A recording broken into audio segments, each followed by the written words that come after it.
Hello and welcome to English Grammar and Literature teacher Amroha. I hope everybody will be fine and learning from their experiences as well as from this channel. Thank you for listening to me. This is the fourth episode of the verb series. And today's lesson is about non-finite verbs. In the very first episode, I told you only a little about finite and non-finite verbs. But in this episode, I am going to emphasize the three types of non-finite verb. तो शुरू करते हैं आज का lesson. ये specially non finite verb की तीन categories के बारे में, मगर थोड़ा सा पहले फाइनाइट वर्ब और फिर आगे बढ़ते हैं. Finite verb is a verb that has a subject and shows tense. Tense आसान इंग्लिश में टाइम को कहते हैं. फाइनाइट वर्ब वो वर्ब होता है जो वर्ब के द्वारा दिखाए गए एक्शन के टाइम के बारे में बताता है. एक्शन पास्ट में हुआ, प्रेजेंट में हुआ या फ्यूचर में होगा, ये बताता है. तो हर वो वर्ब जो वर्ब के टेंस यानी टाइम के बारे में बताए वो फाइनाइट वर्ब है, और वो वर्ब जो एक्शन के टाइम के बारे में नहीं बता रहा यानी टेंस नहीं बता रहा वो नॉन फाइनाइट वर्ब. तो फाइनाइट वर्ब भी हुआ, लेकिन नॉन फाइनाइट वर्ब को तीन कैटेगरीज में बांटा गया है. एक होता है इन्फिनेटिव, एक पार्टिसिपल और एक जेरेंड. आज इन्हीं तीनों के बारे में बात करेंगे. पहले कुछ सेंटेंसेस देखिए. पहला सेंटेंस है जॉन ईट्स कैरेट्स. इस सेंटेंस में जॉन तो सब्जेक्ट है, कैरेट्स ऑब्जेक्ट है और ईट्स जो है वो आपको वर्ब है. ये देखना है कि ईट फाइनाइट वर्ब है या नॉन फाइनाइट वर्ब. ईट्स जो है वो यहाँ पर फाइनाइट वर्ब है. उसकी वजह है कि ईट्स से ही हमें पता चल रहा है कि बात प्रेजेंट की चल रही है, क्योंकि टेंस बता रहा है तो फाइनाइट वर्ब. टेंस नहीं बताएगा तो नॉन फाइनाइट वर्ब होगा. टेंस बताया इसने कि प्रेजेंट तो फाइनाइट वर्ब. अगला sentence John ate carrots. Ate या एट, ब्रिटिशर्स इसे एट कहना पसंद करते हैं और बाकी एट कहते हैं. तो जॉन एट कैरेट्स, ईट का ही पास्ट टेंस है. एट पास्ट टेंस है तो इसका मतलब फाइनाइट वर्ब है अगर टेंस बता रहा है तो ये आपका फाइनाइट वर्ब, तो ये बता रहा है कि बात पास्ट की हो रही है. अब तीसरे सेंटेंस में जॉन विल ईट कैरेट्स. इसमें दो वर्ब्स हैं, विल और ईट. इन दोनों वर्ब्स में से कोई एक बता रहा है टेंस के बारे में, दूसरा नहीं बता रहा. अगर आप ये अंदाज़ा लगा पा रहे हैं कि बात फ्यूचर की हो रही है तो ये विल की वजह से लगा पा रहे हैं. तो विल यहाँ पर फाइनाइट वर्ब कहलाया जाएगा, और जबकि ईट जो है वो नॉन फाइनाइट वर्ब. अब नॉन फाइनाइट वर्ब में तीन कैटेगरीज होती हैं, इन्फिनेटिव, पार्टिसिपल और जेरेंड. तो यहाँ पर ये कौन सा है ये फिलहाल मैं आपको बता देता हूँ, डिटेल में थोड़ा आगे बताऊँगा. ये यहाँ पर इन्फिनेटिव है. वर्ब की जो बेस फॉर्म होती है उसी को इन्फिनेटिव कहते हैं. अगला सेंटेंस है जॉन इज ईटिंग कैरेट्स. इसमें भी दो वर्ब्स हैं, इज और ईटिंग, लेकिन फाइनाइट वर्ब इज है क्योंकि टेंस के बारे में यही बता रहा है. ईटिंग से टेंस पता नहीं चल रहा है. तो इज फाइनाइट वर्ब और ईटिंग नॉन फाइनाइट वर्ब. अब नॉन फाइनाइट में इसकी कैटेगरी कौन सी है, यहाँ पर है पार्टिसिपल, और पार्टिसिपल में भी प्रेजेंट पार्टिसिपल. अगला सेंटेंस है John has eaten carrots. Has और ईटन ये दो वर्ब्स हैं. यहाँ पर हैज से पता चल रहा है कि बात प्रेजेंट की हो रही है, तो हैज को कहा जाएगा फाइनाइट वर्ब, और ईटन जो है वो नॉन फाइनाइट वर्ब. और नॉन फाइनाइट में भी ये पार्टिसिपल है, और पार्टिसिपल के अंदर भी इसे स्पेशल नाम दिया गया पास्ट पार्टिसिपल. देखिए प्रेजेंट पार्टिसिपल जो होता है वो वर्ब की बेस फॉर्म में आईएनजी लगाने से बनता है, और जो पास्ट पार्टिसिपल है वो third form of the verb को ही कहते हैं। बच्चों को सिखाने के लिए अक्सर ही कहा जाता है first form, second form, third form. तो फर्स्ट फॉर्म जो है वो तो बेस फॉर्म हो गई, और सेकंड फॉर्म का टेक्निकल नाम है पास्ट टेंस, जबकि थर्ड फॉर्म जिसे कहते हैं उसका टेक्निकल नाम है पास्ट पार्टिसिपल। तो नॉन फाइनाइट वर्ब्स तीन तरह के होंगे, इन्फिनिटिव, पार्टिसिपल्स या जेरेंड्स। अगला एग्जांपल देखें यहाँ पर, eating carrots is a good habit. इस पूरे सेंटेंस में इज जो है वो फाइनाइट वर्ब है, क्योंकि इसी से टेंस का पता चल रहा है, यही बता रहा है कि बात प्रेजेंट की हो रही है। ईटिंग भी वर्ब है, मगर ईटिंग यहाँ टेंस नहीं बता रहा, तो ईटिंग यहाँ नॉन फाइनाइट वर्ब है। नॉन फाइनाइट में भी ये यहाँ पर क्या है, ये यहाँ पर है जेरेंड। आगे डिटेल में बताएंगे क्या डिफरेंसेस होते हैं प्रेजेंट पार्टिसिपल और जेरेंड्स में, क्लियर हो जाएगा। अब अगला सेंटेंस है, eating carrots he talk to me. यहाँ पर जो फाइनाइट वर्ब है वो तो है टॉक्ड, पास्ट टेंस है, ईडी बता रही है पास्ट टेंस के बारे में। पास्ट टेंस है यानी कि फाइनाइट वर्ब है, और ईटिंग भी एक यहाँ पर वर्ब है जो कि नॉन फाइनाइट है, और नॉन फाइनाइट में भी ये है यहाँ पर प्रेजेंट पार्टिसिपल। ऊपर वाले में सेम वर्ड ईटिंग जेरेंड था, इस वाले में ईटिंग प्रेजेंट पार्टिसिपल। अगला एग्जांपल देखिए, having eaten many carrots he felt full. इसमें जो फाइनाइट वर्ब है वो तो फेल्ट है, और बाकी दो वर्ब्स और हैं इसमें, हैविंग और ईटन।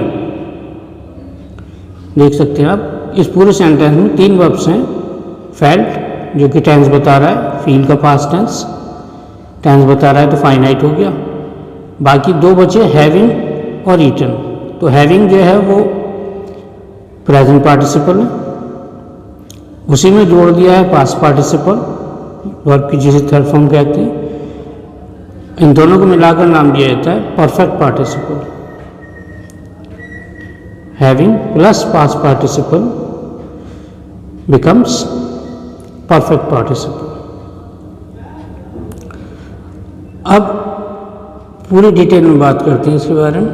पहले इन्फिनेटिव्स देखिए, ज़्यादातर इन्फिनेटिव जो होते हैं वो होते तो सब वर्ब की बेस फॉर्म ही है, मगर ज़्यादातर जो हैं वो अपने साथ टू भी लगाते हैं। वर्ब की बेस फॉर्म से पहले जब टू आता है तो वो इन्फिनेटिव ही बनता है, लेकिन हमेशा वर्ब की फर्स्ट फॉर्म से पहले या बेस फॉर्म से पहले टू लगा हुआ इन्फिनेटिव में ज़रूरी नहीं होता। अक्सर ऐसा भी होता है कि वर्ब की जो बेस फॉर्म है वो होती है लेकिन टू नहीं लगा होता, मगर वो होता है इन्फिनेटिव ही। वो कैसे भी क्लियर करते हैं। तो ये बेसिक फॉर्म होती है इन्फिनेटिव जो है वर्ब की, ज़्यादातर इनसे पहले टू लगा होता है। आप पहचान लेते हैं टू प्लस वर्ब की बेस फॉर्म और आप समझ गए कि ये इन्फिनेटिव है।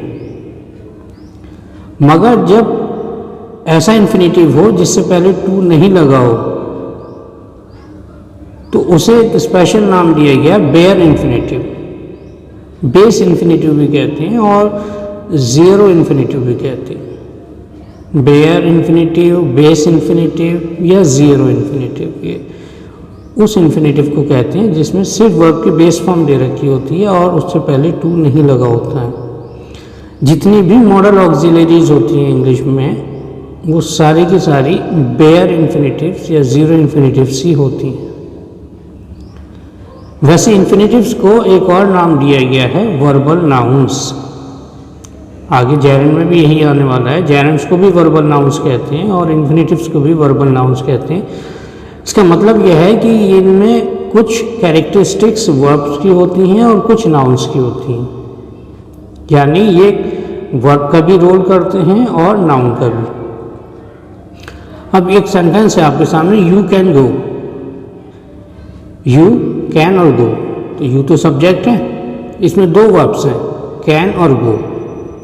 कैन जो है वो तो है मॉडल हेल्पिंग वर्ब या मॉडल ऑक्सिलियरी, और यही यहाँ पर फाइनाइट वर्ब, क्योंकि कैन से ही पता चल रहा है हमें कि बात प्रेजेंट की हो रही है। गो भी वर्ब है, कैन फाइनाइट वर्ब है, तो गो यहाँ पर non finite verb. Non finite verb में भी कौन सा है, पार्टिसिपल, जेरंड या इन्फिनेटिव। ये इन्फिनेटिव ही है, लेकिन इसमें आपको टू नहीं दिख रहा है, क्योंकि जो मॉडल ऑक्सिलरीज होती हैं उसके बाद इन्फिनेटिव्स में टू नहीं लगा होता है।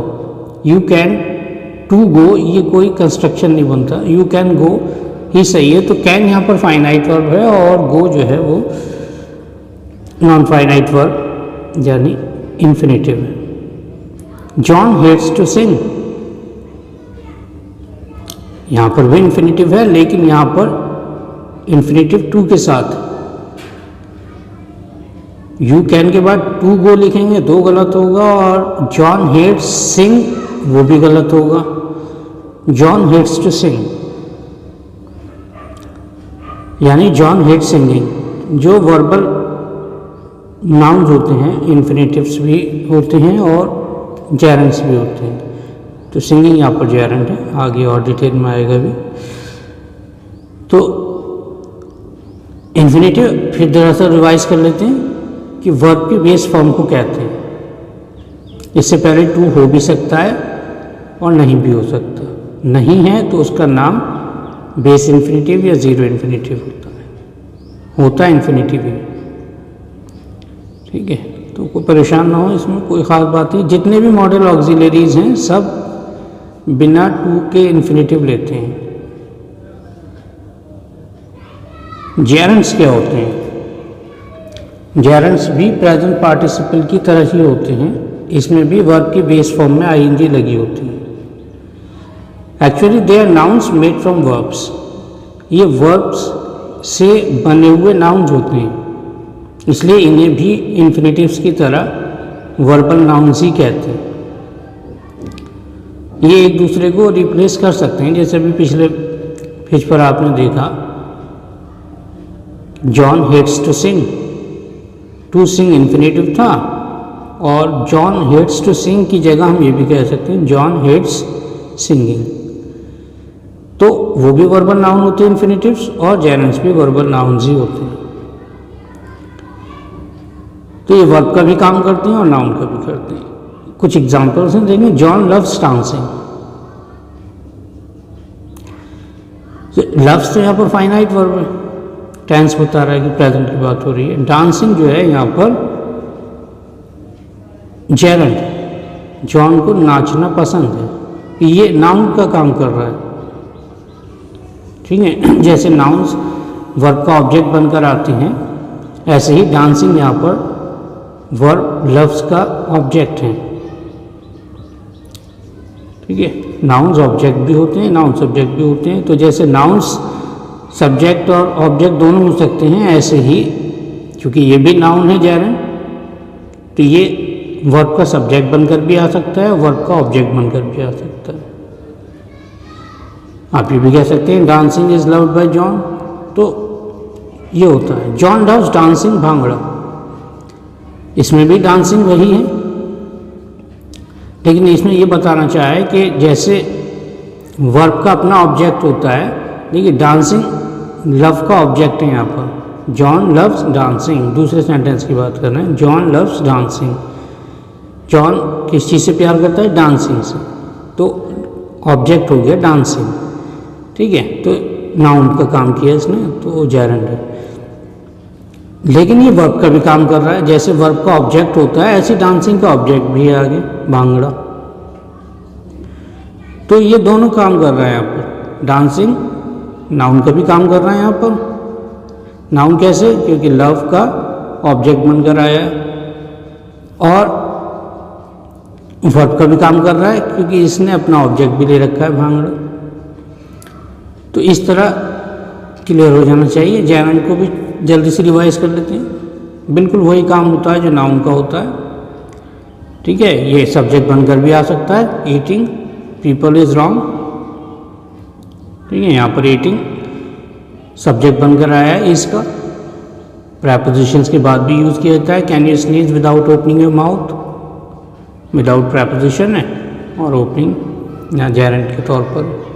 She is good at painting, at आपका प्रेपोजिशन है, पेंटिंग यहाँ पर नाउन है। तो जैसे नाउन आते हैं प्रेपोजिशंस के साथ, ऐसे ये भी आ सकता है। कुछ वर्ब्स के बाद तो खास करके आते ही है, like, hate, admit, imagine. Compound nouns बनकर भी आ जाता है, जोड़ा बनकर के। ड्राइविंग लेसन, इस दोनों के बीच में हाइफन हो भी सकता है, जैसे आप देख सकते हैं बर्ड वॉचिंग को हाइफनेट किया गया है, ट्रेन स्पॉटिंग को भी हाइफनेट किया है। तो कॉम्पाउंड नाउन्स बनकर भी आ सकता है। जेरेंड होता नाउन ही है, वर्बल नाउन, वर्ब से बना हुआ नाउन, इन्फिनेटिव की तरह। पार्टिसिपल्स क्या होते हैं? पार्टिसिपल्स ये वर्बल एडजेक्टिव्स होते हैं। एडजेक्टिव का काम होता है किसी नाउन या प्रोनाउन के बारे में कुछ इन्फॉर्मेशन देना, ठीक है। तो जो काम एडजेक्टिव्स का होता है वही काम पार्टिसिपल्स का भी होता है, लेकिन ये वर्बल एडजेक्टिव्स होते हैं, वर्ब से बने हुए एडजेक्टिव्स। एक तो ये मतलब हुआ कि एडजेक्टिव्स मेड फ्रॉम वर्ब्स, दूसरा इस सेंस में भी लिया जा सकता है कि ये वर्ब का भी रोल करते हैं और एडजेक्टिव का भी करते हैं। और सबसे ज़्यादा गलतियाँ जो होती हैं वो इसी में हो जाती हैं कि प्रेजेंट पार्टिसिपल है ये नॉन फाइनाइट वर्ब या जेरेंड, क्योंकि देखने में एक से होते हैं प्रेजेंट पार्टिसिपल और जेरेंड्स। पास्ट पार्टिसिपल तो कोई कन्फ्यूजन पैदा नहीं करता, क्योंकि वो तो वर्ब की थर्ड फॉर्म है। और परफेक्ट पार्टिसिपल भी कोई कन्फ्यूजन क्रिएट नहीं करता है खास, क्योंकि प्रेजेंट पार्टिसिपल और पास्ट पार्टिसिपल को मिलाकर परफेक्ट पार्टिसिपल बनाया जाता है। तो पहले कन्फ्यूजन दूर करने वाली बातें देखते हैं। प्रेजेंट पार्टिसिपल क्या है? ये देखिए, अब सेंटेंस है ही इज पेंटिंग, तो इस तो यहाँ पर फाइनाइट वर्ब हो गया। पेंटिंग जो है, पेंट में आईएनजी लगी, बेस फॉर्म में आईएनजी लगी, तो ये बना यहाँ पर प्रेजेंट पार्टिसिपल। अब आप कहेंगे कि ये जेरेंड क्यों नहीं है? ये जेरेंड जो होता है नाउन का काम करता है, तो ये नाउन का काम नहीं कर रहा है यहाँ पर। यहाँ तो ये सीधा सीधा बस वर्ब का ही कर रहा है और कुछ नहीं, एक्शन वर्ब दिखा रहा है। इसके अलावा ये एडजेक्टिव का भी नहीं कर रहा है। वर्बल एडजेक्टिव होता है तो वर्ब का काम कर रहा है, ही इज पेंटिंग। जितने भी कंटिन्यूस सेंटेंसेस हैं, चाहे प्रेजेंट हो, पास्ट हो, फ्यूचर हो या परफेक्ट कंटिन्यूस सेंटेंसेस हों, सब में जो आईएनजी आपको दिख रही होती है उस कंस्ट्रक्शन में, वो यही होते हैं present participles. He is painting, she has been waiting, तो ये सब प्रेजेंट पार्टिसिपल्स हैं और वर्ब का ही काम कर रहे होते हैं। यहाँ पर ये एडजेक्टिव्स का नहीं कर रहे होते, ठीक है। अब अगला एक एग्जांपल देखिए, she sat looking at the sea. Sat past tense है तो ये फाइनाइट वर्ब हो गया। लुकिंग जो है वो आपका यहाँ पर प्रेजेंट पार्टिसिपल है। अगला एक सेंटेंस है, वी सॉ हिम स्विमिंग, हमने उसे तैरते हुए देखा।